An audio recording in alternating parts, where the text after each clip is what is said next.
ay rated SPG. Striktong patnubay at gabay ng magulang ang kailangan. Maaaring may masiselang tema, lengguwahe, karahasan, sexual, horror o droga na hindi angkop sa mga bata.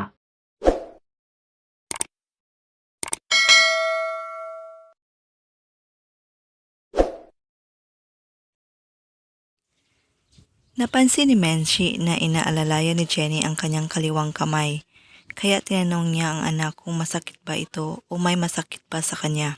O may nanakit ba sa kanya, subalit hindi inamin ni Jenny ang totoong nangyari. Bagkus nagsinungaling ito at sinabi na dahil lang ito sa rehearsal.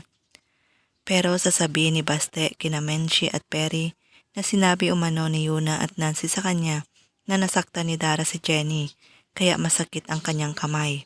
Matapos malaman ni Menchie ang pangyayari, agad niyang pinuntahan si Dara sa Astra M para kumprontahin ito. Tinanong niya si Dara kung ano umano ang ginawa niya sa kanyang anak, bakit niya umano ito sinaktan. Sinagot naman siya ng Diamond Diva na walang karapatan si Jenny sa mundo niya at sana umano hindi siya nabuhay.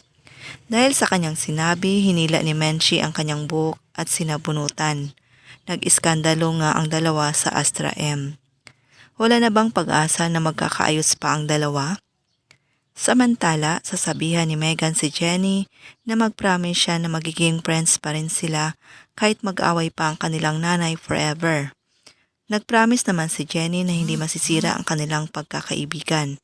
Lahat ng yan ay ating aabangan mamaya sa Born to Shine. Maraming salamat po sa iyong panonood. God bless.